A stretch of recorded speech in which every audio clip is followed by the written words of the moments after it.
جب دین کو چھوڑ دیا جائے تو پھر یہ حالت ہوتی ہے۔ اللہ کے نبی نے اس امت پر سب سے بڑا احسان یہ فرمایا، علم صحیح کا احسان، کہ بندہ خراب بھی ہو جائے سرچشمہ کبھی خراب نہیں ہوگا، سرچشمہ کبھی گردآلود نہیں ہوگا۔ امت کو بس اس سرچشمے سے اپنا تعلق استوار کرنے کی ضرورت ہے بس، وگرنہ سرچشمہ امت جتنی مرضی خراب ہو جائے محفوظ کا محفوظ ہی رہے۔ یہ پہلا احسان ہے، لیکن ضروری نہیں کہ بھائی جس کے پاس علم صحیح ہو وہ ایمان بھی لے آئے۔ آج دنیا کی اکثریت اسلام کو جانتی ہے اور دنیا کی اکثریت اسلام کو مانتی نہیں ہے۔ محض جاننے سے ماننا لازم نہیں آتا۔ تو پہلا احسان علم صحیح کا ہے۔ دوسرا احسان اس امت پر نبی علیہ السلام کا ایمان کی خواہش کو بیدار کرنا، کہ بھائی آپ کو علم صحیح مل چکا، اب اس کے تقاضے پر عمل کرو۔ ایمان کی خواہش بیدار کی اللہ کے نبی نے اپنے عمل سے، اپنی سیرت سے، اور آپ پر جو ایمان لائے صحابہ ان کی سیرتوں کے انقلاب سے آنے والی امت کے آخری فرد تک کے اندر یہ خواہش عملی طور پر بیدار کر دی کہ تم نے اس علم صحیح کے تقاضوں پر عمل کرتے ہوئے ایمان لانا۔ یہ ہے ایمان۔ دوسرا احسان کہ ایمان کی خواہش کو بیدار کرنا۔ یہ ترغیب ترہیب، جنت جہنم، اپنی سیرت، اپنا کردار، اور آپ کی سیرت پر جو اولین طبقہ ایمان لایا ان کی سیرتوں کا انقلاب، یہ سارے مجموعی ایمان کی خواہش کو بیدار کرتے ہیں۔ تفصیل کا موقع نہیں، صرف اجمالی طور پر آپ کے سامنے عرض کر رہا ہوں۔ دوسرا بڑا احسان اس امت پر اللہ کے نبی نے ایمان کی خواہش کو بیدار کرا۔ لیکن ضروری نہیں کہ جو بندہ جس کے پاس علم صحیح ہو اور وہ ایمان بھی لے آئے، ابھی بھی بات کافی نہیں۔ بندے کے پاس صحیح علم بھی ہوتا ہے، ایمان بھی لاتا ہے، لیکن پرلے درجے کا بدعمل ہوتا ہے۔ اس لیے والعصر ان الانسان لفی خسر الا الذین آمنوا پہ فل سٹاپ نہیں، آگے کیا ہے؟ وعملوا الصالحات۔ صرف ایمان نہیں، ایمان کے بعد ایمان کے تقاضوں کو سامنے رکھتے ہوئے میدان عمل میں اترنا ہے۔ تیسرا احسان ہے جو اللہ کے نبی نے عملی طور پر اس امت پر فرمایا، وہ یہ ہے کہ نبی اپنی امت اپنے نبی کی زندگی کو دیکھے تو عمل پر خود بخود اتر۔ وہ امتی جو نماز نہیں پڑھتا، 5 وقت کی نماز نہیں پڑھتا، لیکن وہی امتی جب اپنے نبی کی سیرت سے جڑ جاتا ہے تو 5 نہیں 7 وقت کی نماز شروع کر دیتا، تہجد گزار ہو جاتا ہے، اشراق، چاش، سب کچھ پڑھنے لگ جاتا ہے۔ کیا؟ نبی کی سیرت سے جڑ جاتا ہے۔ تو تیسرا بڑا احسان اللہ کے نبی نے جو اپنی امت پر فرمایا وہ عمل کی خواہش کو بیدار کرنا ہے۔ صرف علم کافی نہیں، صرف ایمان کافی نہیں، بلکہ میدان عمل میں بھی اترنا ہے۔ یہ 3 بڑے احسانات اللہ کے نبی نے فرمائے، لیکن یہ 3 بھی کافی نہیں ہے۔ بندے کے پاس علم بھی ہوتا ہے، بندے کے پاس ایمان بھی ہوتا ہے، بندے کے پاس عمل بھی ہوتا ہے، لیکن بندے کے پاس اخلاص نہیں۔ سمجھ آئی بات کی؟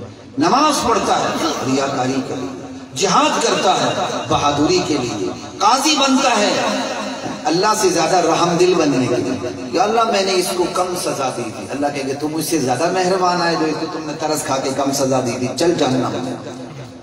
حدیث ہے نا کہ اس امت کے جو بڑے بڑے شعبے ان کے بڑے بڑوں لوگوں کو لایا جائے گا جس پہ سر فہرست قاری اور عالم ہے۔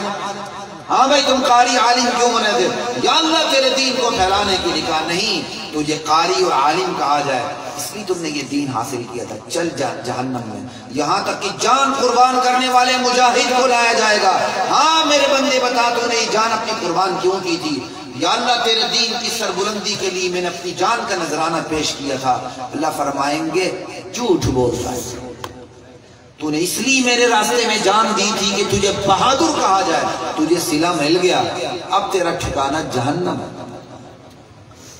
علم، ایمان، عمل، یہ پھر بھی تینوں کافی نہیں، اخلاص ضروری ہے۔ نبی علیہ السلام نے اپنے اقوال سے، اپنے افعال سے، اپنے اعمال سے، اپنے کردار سے اخلاص کی خواہش بیدار کی۔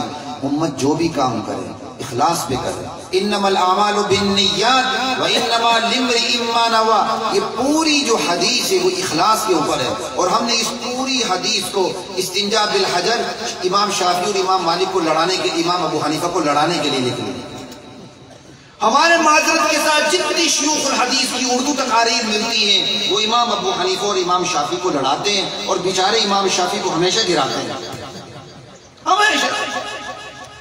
بس یہ ہماری محدثیت کا معراج ہوتی ہے کہ نہیں، ان اختلافی مسائل کے اوپر میرا جو نقطہ ہے وہ حرف آخر ہے۔ نیت کے بغیر بھی وضو ہو جاتا ہے، نہر میں چھلانگ لگائے بھی تو وضو ہو جاتا ہے۔ انما الاعمال بالنیات کا خدا کی قسم نہ بغیر نیت کے وضو سے تعلق ہے، نہ نیت کے ساتھ وضو سے تعلق ہے، اس کا تعلق سراسر صرف اخلاص کے ساتھ ہے، جس سے ہماری اردو کاپیاں خالی ہیں۔ یہ حدیث اس لیے نہیں آئی تھی کہ امام شافعی اور امام ابو حنیفہ کی لڑائی کروایا اور ہمیشہ فاتح امام ابو حنیفہ کو قرار دیں، پھر بھی کہیں ائمہ ارباب برحق ہیں، پھر بھی یہ بس پڑھ لیا کریں وظیفہ۔ نہیں بھائی نہیں، یہ حدیث اخلاص کے لیے آئی تھی کہ امت ہر عمل میں علم صحیح ہونے کے باوجود، ایمان ہونے کے باوجود، عمل ہونے کے باوجود اخلاص پیدا کرے۔ وہ ہجرت جیسا عظیم عمل، لا ہجرت بعد الفتح، جس کے متعلق کہہ دیا گیا کہ آج فتح مکہ ہو چکا، اب ہجرت مدینے کی طرف ہجرت ختم ہو گئی، اور تا قیامت ایسی ہجرت نہیں آ سکتی، اور ہجرت کا ایسا اجر نہیں مل سکتا جو اجر مہاجرین مدینہ کو ملا۔ لیکن اس کے باوجود کہا گیا اس ہجرت میں بھی اگر اخلاص کی کمی ہوئی پورا ثواب نہیں ملے گا۔ چار چیزیں ہوئی اور شاید 4 منٹ ہی رہتے ہیں، 2 چیزیں بات کر کے میں ختم کر رہا ہوں۔ علم، ایمان، عمل، اخلاص، بات پھر بھی نہیں بنتی۔ بندے کے پاس یہ چاروں نعمتیں ہوتی ہیں لیکن وہ بد اخلاق ہوتا ہے۔ اگر آپ نے اس کا سب سے بہترین نمونہ دیکھنا ہو سوشل میڈیا پر دیکھیں، علم بھی صحیح ہوتا ہے، ایمان بھی ہوتا ہے، اعمال بھی ہوتے ہیں، اخلاص بھی ہوتا ہے، لیکن بندہ بات کرتے ہوئے اپنے بڑوں کو گالیاں دیتا ہے، ان کی پگڑیاں اچھالتا ہے۔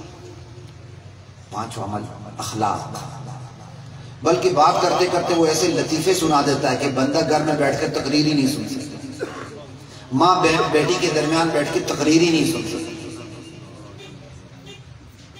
ایک مشہور عالم دین ہے، وہ اپنے دارالحدیث میں ذرا آزاد گفتگو کرنے کے ماہر ہیں، صرف عادی نہیں بہت بڑے ماہر ہیں۔ وہ بیچارے سوشل میڈیا پر بھی آگے تو ان کے کلپ بڑے بڑے بنے۔ تو ایک دفعہ میں کسی ٹی وی شو میں تھا تو میرے ساتھ ایک بریلوی عالم بیٹھے ہوئے تھے، تو انہوں نے ان کے سارے کلپ رکھے ہوئے تھے، تو وہ اپنے مسلک والوں کو وہ شیئر کر رہے تھے کہ دیوبندی مولوی صاحب کو دیکھ لو کہ کس مزے سے وہ کھیرے کی بات کرتے ہیں، پتہ نہیں ٹنڈے کی، کھیرے کی، کس کس چیزوں کی بات کرتے ہیں۔ وہ پچھلے دنوں گلگت میں بھی گئے تو انہوں نے کوئی ایسا ہی لطیفہ سنانے کی کوشش کی، تو ہمارے ہاں تو ماحول بھی زیادہ ہی سخت ہوتا ہے۔ وہ مولوی صاحب کو تو چکر آ گئے، جلدی سے جا کر انہوں نے سپیکر بن گیا، استاد جی کو سمجھا، استاد جی ہمارے ماحول یہ نہیں ہے۔ استاد جی بات پھر بھی نہ آیا، اپنا لطیفہ مکمل کر کے انہیں سپورٹ۔ علم بھی ہوتا ہے، ایمان بھی ہوتا ہے، عمل بھی ہوتا ہے، اخلاص بھی ہوتا ہے، اخلاق نہیں۔ تو 5ویں بڑی چیز جو اللہ نے جدید اس امت کو فراہم کی وہ اخلاق، یہی تو امتحان ہے۔ ہم چاہتے ہیں میرے سمیت ہر بندہ فیس بک پہ، سوشل میڈیا پہ میری تعریف کرے، آپ کی تعریف کرے، اور کوئی گالیوں پر اتر آئے تو ہم اس سے زیادہ زبان بری کر لیتے ہیں۔ ویسے معذرت کے ساتھ میں یہاں جو دینی طلبہ بیٹھے میں ان کو مخاطب کر کے کہہ رہا ہوں، نہ میں پی ٹی آئی کا ہوں تو نہ میں کسی جماعت کا ہوں۔ میں نے اب پی ٹی آئی والے کچھ احتیاط کر رہے ہیں۔ سب سے گندی زبان عام سیاسی جماعتوں کے اندر میں نے پی ٹی آئی کے لوگوں کی دیکھی، لیکن اب وہ بڑا کنٹرول کر چکے ہیں۔ اور اس کے بعد میں نے ایک دینی سیاسی جماعت کی کارکنان کی دیکھی، انتہائی غلیظ گندی ترین زبان، ایسے ایک سالی گالیاں کہ بندہ حیران پریشان ہو جاتا ہے سننے۔ لیکن اب ماشاءاللہ وہ کنٹرول کر رہے ہیں۔ تو بھائی اخلاق، لیکن بات یہاں بھی پوری نہیں ہوتی۔ علم بھی ہے، ایمان بھی ہے، عمل بھی ہے، اخلاص بھی ہے، اخلاق بھی ہے، لیکن معاملات نہیں ہیں۔ بندے کے پاس ساری نعمتیں ہوتی ہیں، جب پیسے کا معاملہ ہوتا ہے تو اس سے بڑا کوئی چھرا نہیں، چھرا تو چھوٹی چیز ہے، وہ ٹوکا ہوتا ہے پورا۔ حاجی صاحب دکان پہ بیٹھے ہوئے ہیں، تسبیح ہاتھ میں پکڑا ہوا ہے، غلے کے اوپر بیٹھے ہوئے ہیں، حلال حرام کی کوئی فکر نہیں، 2 نمبر مال ایک کر کے بیچے، 1 نمبر بنا دے۔ خود لاہور میں ایسے ساتھیوں کو جانتا ہوں جو لاہور کے مقامی محلوں میں پرزہ بیچتے کہتے ہیں اس پر فلاں ملک کی آپ نے مہر لگانی ہے، اور کافی 25-30 سال پہلے وہ صرف مہر لگانے کے ایک پرزے پر 50 پیسے دیا کرتے ہیں۔ اب ان سے کوئی پوچھے کہ بھائی آپ یہ کام کیوں کرتے ہیں؟ کہتے نہیں جب ہم بیچتے ہیں نا تو بیچنے والے کو بتا دیتے ہیں، حالانکہ وہ ہول سیلر ہے۔ اب سرگودا کا ایک بیوپاری، تلگنگ کا ایک بیوپاری لاہور کے بادامی باغ میں سپیئر پارٹس خریدنے کے لیے چلا جائے تو اس کو تو مال تیار ہی مل گیا نا، جرمن کی ٹھپا لگا ہوا جرمن کا تیار مال مل گیا۔ وہ داڑھی والے مولوی صاحب وہاں بیٹھے ہوئے، مولوی صاحب بھی نہیں، تبلیغی صاحب کے لوگ، کوئی بھی صاحب کے لوگ، دیندار صاحب ہے نا، وہ کہتے ہیں یار یہ ہم نے خود مال تیار کروایا ہے، جرمن کا ہم نے ٹھپا لگا دیا، ہم نے آپ کو صاف صاف صفا بتا دیا۔ وہ کہتا جی آپ کی بہت مہربانی، کہتا اس کا یہ ریٹ، وہ 1 نمبر کا ریٹ لے کے جب یہ تلگنگ اور سرگودا میں پہنچتا ہے تو وہ اس طرح بیچے گا کہ نہیں جرمن کی مور غلط لگی ہوئی، وہ تو کہے گا میڈ ان جرمن ہے۔ تو اس سے بڑا سہولتکار کون ہے؟ آج کے دور میں تو سہولتکار کو سمجھنا بہت آسان ہے، کیونکہ سہولتکار کی اصطلاح تو سب کو سمجھ آ چکی ہے، سب کچھ ہوتے ہیں۔ یہ امت جا کے پھر کہاں پھسلتی ہے؟ مالی معاملات میں۔ لِكُلِّ أُمَّةٍ فِتْنَةٌ وَفِتْنَةُ أُمَّتِي الْمَالِ، ہر امت کی آزمائش ہوئی ہے کسی خاص طریقے کے ساتھ، میری امت کی آزمائش مال سے ہے۔ بس یہ 6 چیزیں پلے باندھ لیں، جیب میں رکھ لیں، 24 گھنٹے آتے جاتے دیکھ لیں کہاں کمی ہے، علم میں، ایمان میں، عمل میں، اخلاص میں، اخلاق میں، معاملات میں۔ یہ چیز ہمارے پوری زندگی کو گھیر لیتی ہے۔ اللہ کی ذات مجھے اور آپ کو، ہم سب کو عمل کی توفیق عطا فرمائے۔ وآخر دعوانا الحمدللہ۔